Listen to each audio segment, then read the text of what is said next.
बिस्मिल्लाहिर्रहमानिर्रहीम। अस्सलाम वालेकुम viewers, welcome to my channel cooking with Sonia. और आज हम बनाएंगे बहुत ही मज़ेदार सी रेसिपी, यमी सी रेसिपी मैंगो शेक की। बहुत ही मज़े का बनता है और बहुत ही क्रीमी सा भी होता है। तो फिर चलते हैं और शुरू करते हैं आज की इस रेसिपी को।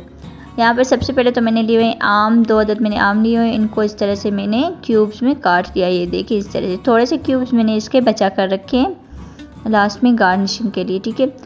तो ये इस तरह से मैं इसमें जग में ऐड कर दूंगी अपने सारे आम इस तरह से। और अब हम इसमें ऐड कर देंगे चीनी इसमें मैं ऐड कर रही हूँ 3 टेबल स्पून। ये परफेक्ट है। अगर आपको ज़्यादा मीठा पसंद है तो आप ज़्यादा भी चीनी ऐड कर सकते हैं अपने हिसाब से। और अब इसमें मैं ऐड कर रही हूँ दूध हाफ के जी मैं इसमें ऐड कर रही हूँ। और दूध जो मैं ठंडा ऐड कर रही हूँ। इसको मैंने पहले 3-4 बॉयल दिए थे। अगर आपके पास कच्चा दूध है तो इसको अच्छे से 4-5 बॉयल दीजिएगा ताकि थोड़ा सा गाढ़ा हो जाए, तभी हमारा जूस जो है वो एकदम क्रीमी सा बनेगा। और अब इस तरह से मैं इसको मिक्सर को चलाते हुए इसको ग्राइंड करूँगी, जूस को बनाऊँगी इस तरह से।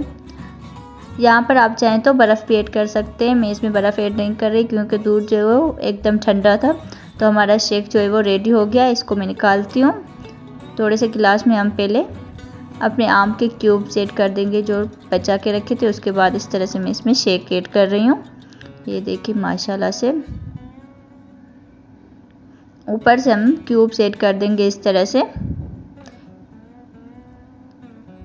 देखिए माशाल्लाह कितना क्रीमी सा बना है, कितना मज़ेदार सा हमारा शेक बन के रेडी हुआ है। और वो भी बिल्कुल होममेड, कोई भी बाहर की चीज़ हमने इसमें ऐड नहीं की।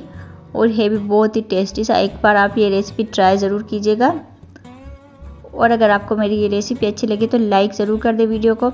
और अगर चैनल पर नए हैं तो चैनल को सब्सक्राइब करना ना भूलें। तो फिर मिलते हैं अगली वीडियो में। तब तक के लिए मुझे दीजिए इजाज़त। अपना रखिए बहुत सारा ख्याल, दुआ में रखें मुझे याद। अल्लाह हाफिज़।